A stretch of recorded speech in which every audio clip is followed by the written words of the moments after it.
trade deadline has come and gone, but the Rangers still have holes on the roster. Are there some prospects that could help this team get the push to October and win the AL West? We're talking about all that and more on this episode of Locked On Rangers. Let's get into it. You are Locked On Rangers, your daily Texas Rangers podcast.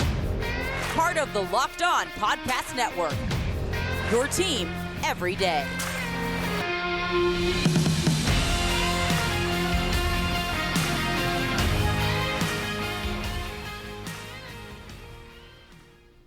You are locked on the Texas Rangers. I'm Bryce Patrick, a cripplingly addicted Texas Ranger fan since 2010, the founder and host for all 5 seasons of this Locked On Rangers podcast. Today is Wednesday, August 2nd. Your Rangers are 61-46, alone in first place in the AL West, half a game ahead of the Astros. Thank you all so much for making Locked On Rangers your first listen every single day. If you're not already, you can follow me on Twitter at Bryce Patrick. You can follow the show at Locked On Rangers. Subscribe on YouTube, where the best way you can help grow the show is to comment nearly any single thing below. Now, before we get into today's show, this episode is brought to you by Sleeper. Swing for the fences with Sleeper picks, and you could win up to 100 times your money. Download the Sleeper app and use promo code LOCKEDON. You'll get up to a $100 match on your first deposit. Terms and conditions apply. See Sleeper's terms of use for details. Currently operational in over 30 states. Check out Sleeper today. Now, the Rangers won 2-0 their first game since the trade deadline passed. They got a brilliant start from Andrew Heaney just when the Rangers got reinforcements and thought, maybe Andrew Heaney isn't going to be in the starting rotation for much longer. Andrew Heaney came out with an emphatic, yes, I absolutely am. 6 shutout innings, just 2 hits allowed, 11 strikeouts, and was absolutely dominant. Only one White Sox base runner got to second base. That was Tim Anderson when he singled and then stole second base. And other than that, there were only 2 more base runners. Outside of that one single, there were only 2 more base runners in this entire game for the White Sox. The Rangers didn't fare a whole lot better. They only had 1 walk and 4 hits in this one, but thankfully for them, 2 of those hits left the yard with home runs from Mitch Garver, his 6th of the season, and Adolis Garcia's 26th of the season, both solo shots, and the Rangers won 2-0. Got 6 shutout innings from their starter and a 7th, 8th, and 9th from their most trustworthy relievers in Josh Sborz and then Aroldis Chapman and then Will Smith. This is the blueprint for a great Rangers win, a Rangers win that the Rangers haven't done this year. They haven't done a whole lot of these games where the starting pitcher is exceptional, the offense isn't doing very much, and then the bullpen shuts it down with a late lead. Josh Sborz was exceptional in his 1 inning of work. Aroldis Chapman did work around a single but struck out 3, and then Will Smith comes in, gets his 18th save of the season. No base runners, 1 strikeout for him. I am a little worried about Aroldis Chapman. There's just one thing that kind of piqued my interest. It was only 15 pitches that he threw, but his sinker and his 4-seamer were down significantly in velocity, which makes me kind of turn my head just a little bit. 2.6 miles an hour lower than his season average, his sinker last night, and 3.1 miles an hour lower on his average fastball velocity last night than his season average, averaging 96.1 with the 4-seamer as opposed to his season average of 99.2.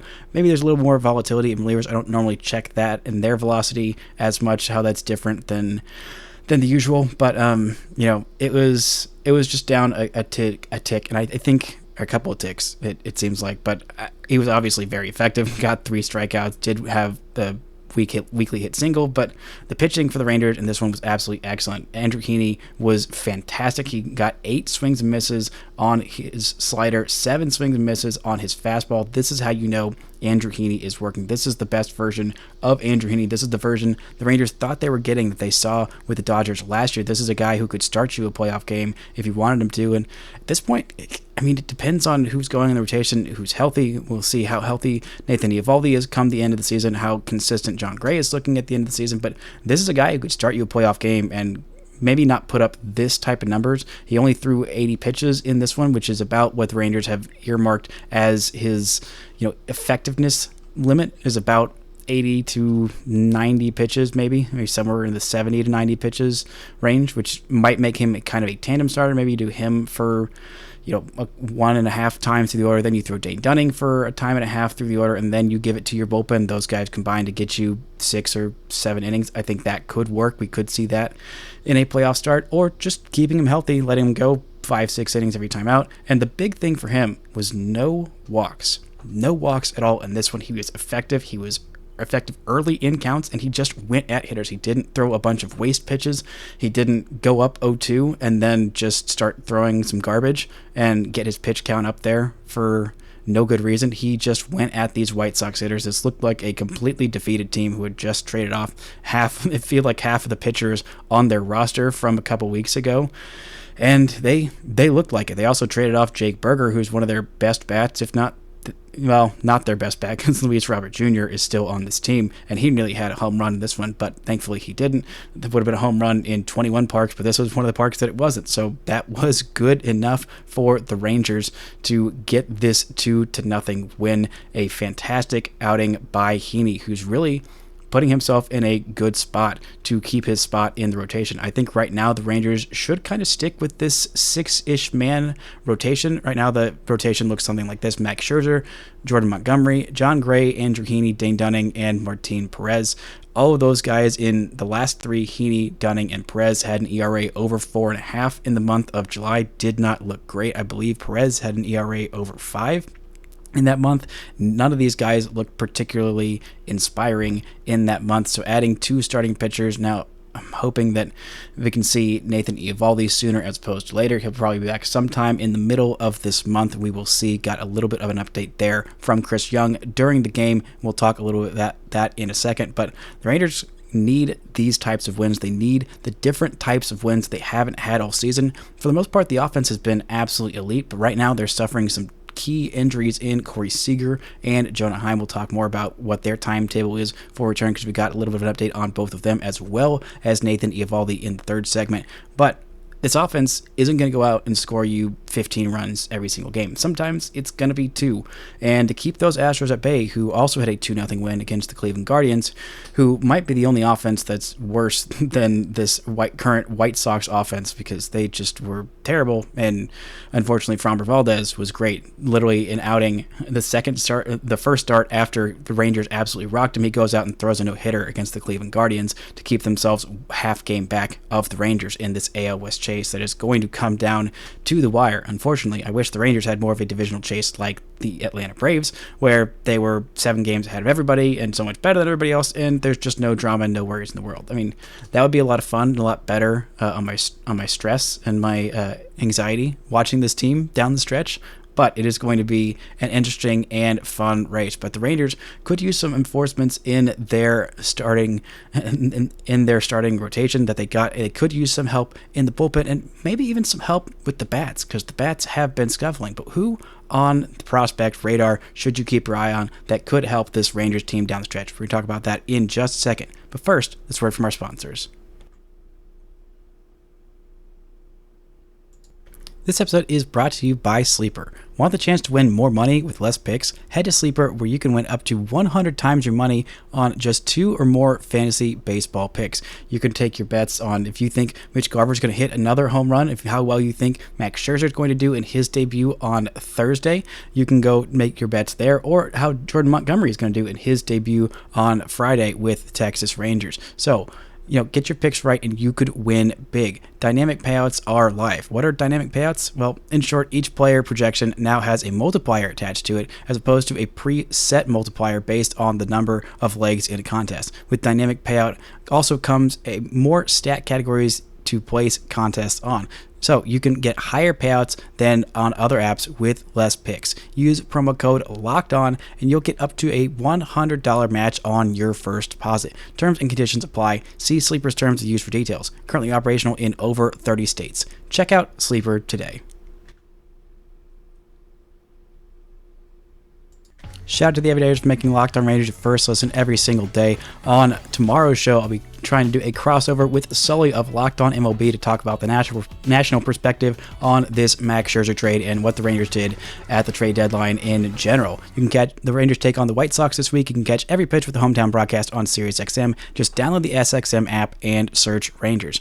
Now, Texas has one of the deepest farm systems in all of Major League Baseball. I'd say only the Orioles and the Dodgers are clearly ahead of them. There may be some other teams, if you want to nitpick, that have slightly better systems, and it got a little bit worse with the trades the Rangers made, giving up Tekoa Roby, Thomas Saggese, and also Luis Angel Acuna at the trade deadline for Jordan Montgomery and Chris Stratton and Max Scherzer. But the Rangers still have an incredibly deep farm system, and there are quite a few prospects I think could help this team in October or even in the stretch run before they get to October. They still have to get there, and right now the Rangers do have a 91% chance to make the postseason according to Baseball Reference, but that is not 100%. That is not a guarantee. Their magic number is not at 0 to clinch the AL West or even a wild card berth. This team still has work to do. There are a lot of other really good teams. They did a lot of work at the trade deadline, but they still have some holes in their roster that could be filled internally with some very, very good prospects. The first one on this list of the 5 is, of course, Evan Carter. Evan Carter is the Rangers' top prospect. He is a center fielder / left fielder, mainly center fielder, and I think if he came up to the big leagues, he would probably be playing in left field because defensively he's not quite as good as Leo Taveras, not quite as fast, doesn't make quite as good reads, but still a very, very good defender in center field. And the guy can hit. He can hit very, very well, and he has done so at nearly every single level. He has been struggling a little bit as of late. The last 7 days has an OPS below 500. Actually, last 7 days he's got an OPS of 355, not super great. And in the last 28 days, a 733 OPS. Still, that on base is a 340, slugging just under 400. The guy has done almost everything that's been asked of him at Double A Frisco. I think once he breaks out of this current slump, he is going to be promoted up to Triple A. I don't think they're going to call him up straight from Double A, especially if he's in the middle of this skid. But I do still think that he will be on the big league roster by the time the season ends, and maybe even on the playoff roster, because the best version of this Rangers roster is a team with Evan Carter on it. We've seen a little bit of a skid from Travis Jankowski, from Ezekiel Duran, from Leo Taveras, all of those guys, even Josh Young. The last 15 games for all these guys, Travis Jankowski has an on-base of just 333, slugging just 300 in the last 15 games. Josh Young is slugging under 350 with an on-base of 258 in his last 15. Ezekiel Duran is slugging under 250 with an on-base of 254 in his last 15 games. And Leo Taveras has a slash line in his last 15 of 167, 207, 259. I do still think all of these guys are going to turn around.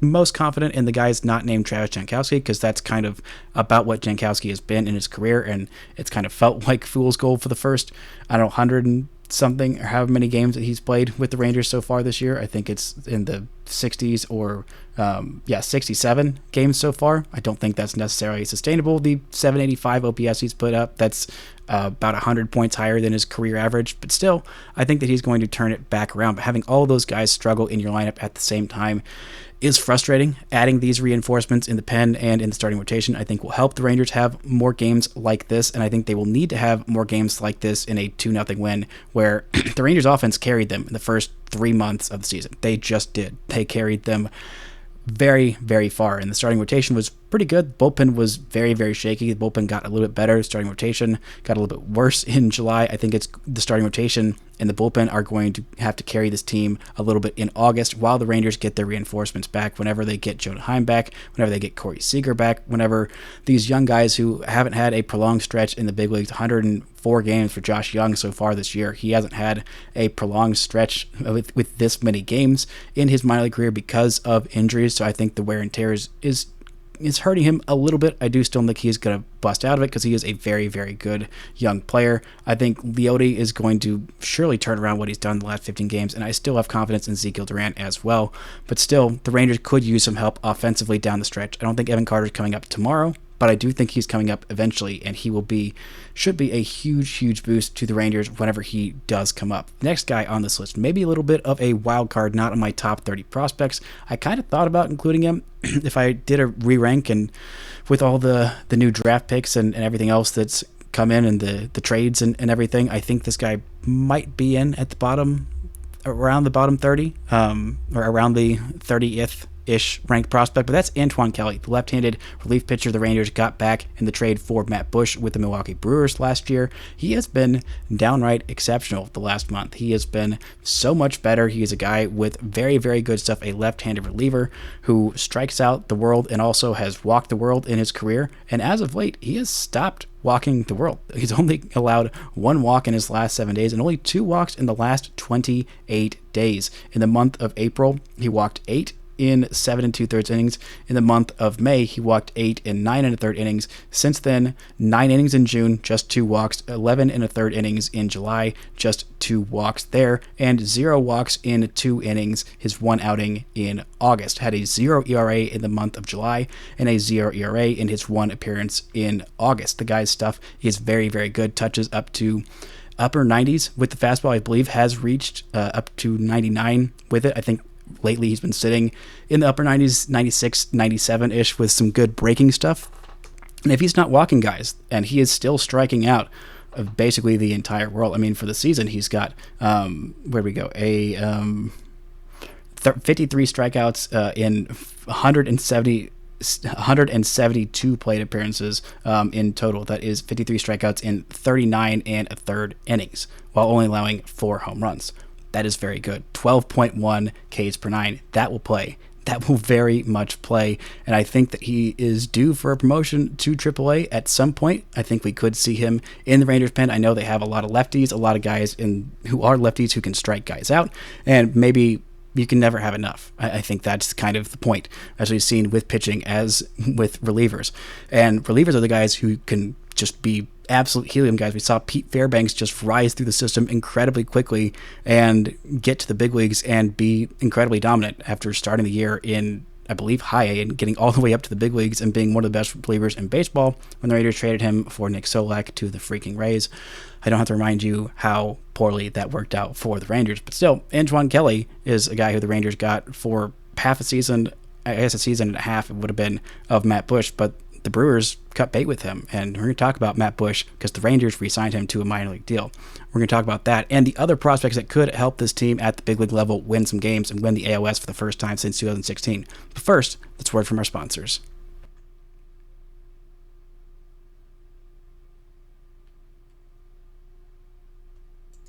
Shout out to the Everydayers for making Locked On Rangers your first listen every single day. On Friday's show, I'll be breaking down what happened this week on the farm. So talking even more about some prospects. The Rangers take on the White Sox this week and catch every pitch with the hometown broadcast on SiriusXM. Just download the SXM app and search Rangers.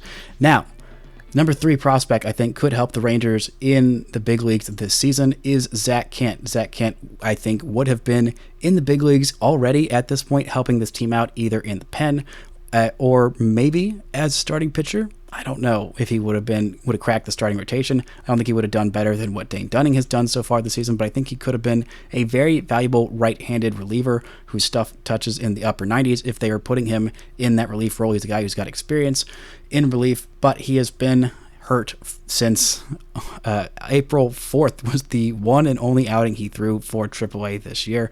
And since then, he finally got back on in the middle of July. July 15th was his first outing with the Arizona Complex League. He went 2 shutout innings there, 2 shutout innings in his next appearance, which was 6 days after that on the 21st. Then a week after that, he got a little bit lit up by the ACL. Mariners, 2 1/3 innings, 3 home runs, 7 runs total, 2 walks for him. Did have 3 strikeouts, but again, not exactly ideal for him. He is still getting back to healthy, but I think once he does get healthy, the Rangers will bump him right back up to AAA, and I think he will be knocking on the door at the big leagues. I really, really like Zach Kent's got probably the nastiest slider in the entire Rangers system.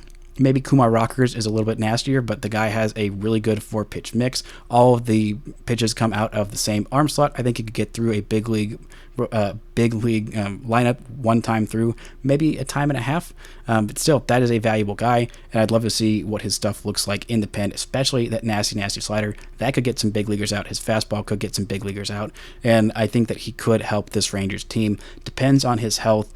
Obviously, the last outing in the Arizona Complex League wasn't ideal, but I think he'll have probably one more there, and then we'll see where he gets bumped to and how long it takes for him to get healthy. But I really, really love Zach Kent. Had him on the show a couple years back. Really rooting for that kid, and I think he could definitely help this team in August or September or maybe even October. Next guy on this list is another guy in AAA. It is Dustin Harris, the outfield prospect. The Rangers have quite a few good outfield prospects, quite a few guys who are hitting pretty well. in AAA, and Dustin Harris is definitely one of the better hitters in the Rangers system so far this season. He's got a 384 on base, slugging 419. The power numbers have not quite been there in terms of the home runs this year. He's only got 7 home runs in 88 games, but does also have 7 triples and 19 doubles. The walks have really increased. He's stolen 31 bases. I haven't seen his defense in the outfield this year, but I'm assuming it's better than it was when I saw him in Frisco last year when he was transitioning to being a full-time outfielder. He started as a first baseman / third baseman. Third base didn't seem like that was ever going to work. First base might be fine, but the athleticism, the speed there, the stolen base threat, the power that is there, the raw power that is there, and having an advanced approach, working those walks, that is something that could help the Rangers. Probably would be better defensively in the outfield than Robbie Grossman right now. Bat might honestly be better than Robbie Grossman right now, or maybe even Brad Miller. I don't know. I think we might end up seeing him a little bit. It depends on what the Rangers do with those veterans. I don't think those guys are going anywhere, but I think that if there is an injury to somebody in the outfield, we could see Dustin Harris down the stretch, or even if there isn't, we might still see Dustin Harris down the stretch. Really like this kid having a good season in AAA, and I think he could be a big leaguer by the end of the season. Next guy on this list is another guy who I have not been as high on as I should have been. It is Justin Foscue, the Rangers' first-round pick from the 2020 draft, where they absolutely crushed it. This year, he has had a really, really great season for AAA Round Rock. He's got an on-base of 382, slugging 454, only 11 home runs, 4 triples though, and 17 doubles in 364 plate appearances, 9 stolen bases to 4 times caught stealing, 51 walks to 46 strikeouts. He has been in a little bit in a slump as of late. The last 28 days, he's got a 651 OPS. Over the last 90 days, an OPS of 803. He has had some really, really streaky months, and we have seen what he can do when he gets hot. When this guy gets hot, he hits home runs in bunches. Most of them are to the pull side, but he will give you a professional at-bat every single time out there. I think I'd rather see his at-bats in the big leagues than Brad Miller, and I think defensively he provides you a little bit more. I think he can play third base not horrendously from what I've heard from scouts, and second base he can play okay. I think, again, his left field defense is probably better than Robbie Grossman, but I honestly think you might throw Antoine Kelly out there in left field. His defense might be better than what Robbie Grossman's bringing you at this point. I think that Justin Foscue, if the Rangers need a kick from their offense, if these bats keep struggling and the Rangers want to move on from some of those veterans, they want to give a young guy who has got a decent approach and some real upside as a valuable big league hitter a chance as their DH, I think this could be the guy. I still would trust Mitch Garver's bat if everyone's fully healthy as the primary DH, or Ezekiel Duran over Justin Foscue, but I do still think that, we are one injury away, one Brad Miller injury away from seeing Justin Foscue at the big league level. I think he could contribute right now offensively. Would like to see him break out of that slump a little bit first, and I don't think his return or his big league debut is imminent, but he is definitely just about ready for the big leagues. And my wild card is, of course, Matt Bush. Matt Bush was signed to the Rangers. He's been in AAA or AA on a minor league deal, and he's been pretty good so far this season. He has got a 0 ERA so far, and I have really, really loved what I have heard about him. The velocity is not quite what it was. It's not, in the upper 90s. I'm sure the spin rate is on there, but he looks like a guy who can get big league hitters out, and that is something that the Rangers need, especially from a right-hander. In 2023, he was not great with the Brewers. He wasn't great with them in 2022 either. He had a 2.95 ERA with the Rangers in 2022, then an ERA north of 4 in 25 games with the Brewers last season. This year, he had an ERA over 9.5 with the Brewers, but so far in the minors this year, he has been much, much better in AA Frisco. Where'd we go? I swear I had this right there. Between 2 levels in the minor leagues this year with AAA with Milwaukee and AA with the Rangers. He has pitched in 12 games, finished off 3 of them, does have a save, 12 2/3 innings, 15 strikeouts, just 5 walks for him, only 1 run, which was unearned, and only 6 hits. So a whip of 0.865, 4.3 hits per 9, no homers, 3.6 walks per 9. It's been lower since he's been with Frisco than it was in AAA with Milwaukee. But still, I think he could end up helping this club out of the pen. Maybe we could see Chase Lee. Chase Lee is another side armor who has got some really bad numbers against lefties, but some really good numbers against righties, at 565 OPS for opponents in 148 at-bats against righties, and then against lefties an OPS over 900 in 64 plate appearances there. So I think we could see Chase Lee at some point this year down the stretch. I mean, especially if the Rangers keep running through bullpen arms like they have, of just sending guys up and down and up and down. He's not on the 40-man as of yet, so that might be what deters him from being called up to the major leagues, because the Rangers have to make a move on their 40-man. I don't think they do that just yet, but there are definitely guys on that 40-man like Brad Miller or Robbie Grossman who you could definitely see being some 40-man casualties if the Rangers need some help in their bullpen. But one last thing I want to talk about is Jacob deGrom helping to land Max Scherzer. That was a great move for him. Max Scherzer called up Jacob deGrom to talk about, well, what would it be like if I came to Texas? It's nice to see they have a good relationship, and deGrom being like, yeah, I know I can't pitch this year, but maybe next year. This is a good place. This is a good team with good vibes who is trying to win.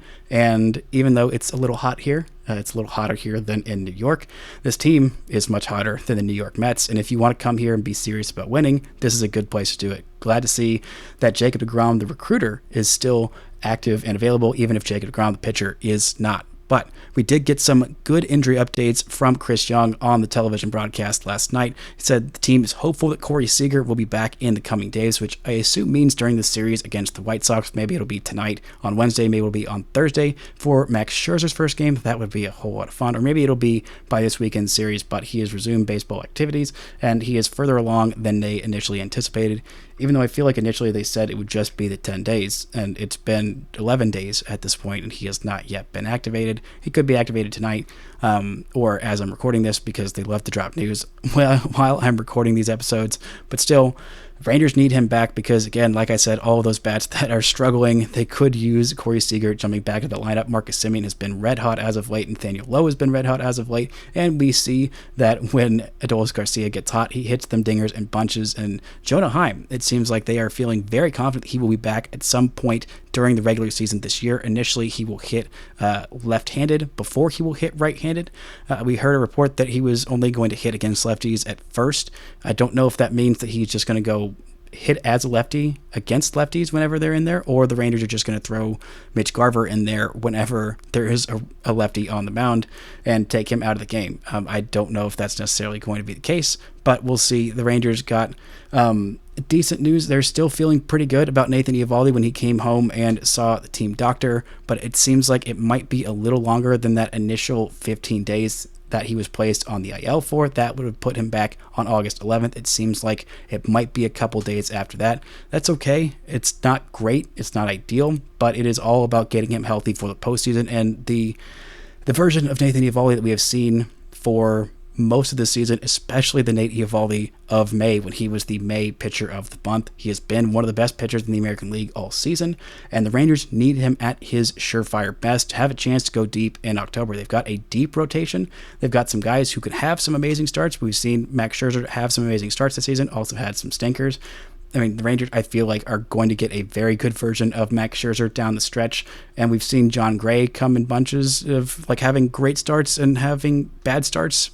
Seen Jordan Montgomery be incredibly reliable, and now we've seen this good version of Andrew Heaney. It is all about getting Nathan Eovaldi fully healthy for the playoffs, kind of like it felt when Jacob deGrom was missing all of those games. It's just, okay, as long as he's back and healthy for the playoffs. That didn't end up happening. Hopefully the Rangers can catch a break with Nathan Eovaldi. It is a forearm issue, and those are always scary and always a little bit worrisome, even though it seems like it's on the outside of the elbow. I don't really know what they're saying with that, but really just get him healthy, and getting Mitch Garver being Mitch Garver, his Mitch Garvery self, and hitting home runs in bunches like we've seen him do. He's got a 792 OPS after that solo shot. We've seen him get hot and hit them in bunches, his 6th home run of the season. The Rangers need this version of Mitch Garver with so many other guys in this lineup struggling, in Josh Young, in Ezekiel Duran, in Leo Taveras, even in Travis Jankowski.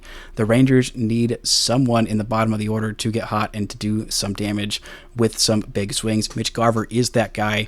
People forget how good he can be. I'm hoping that he can remind them with a hot run down the final 2 months of the season, maybe even in the postseason as well. He has got as big a bat as any in this lineup. When he gets going, he can be good as just about any catcher in all of Major League Baseball. So hopefully that home run can be something that triggers him into going on a prolonged hot streak, because the Rangers sure as heck need it. That's going to do it for today's show. Like I said, on tomorrow's show, we'll be back, hopefully with Sully doing a crossover episode talking about the Max Scherzer trade. Then on Friday, we'll talk about Max Scherzer's actual first start and what's going on the farm this week. Thank you all so much for listening and subscribing, and until next time, don't forget to enjoy First Place Texas Rangers baseball.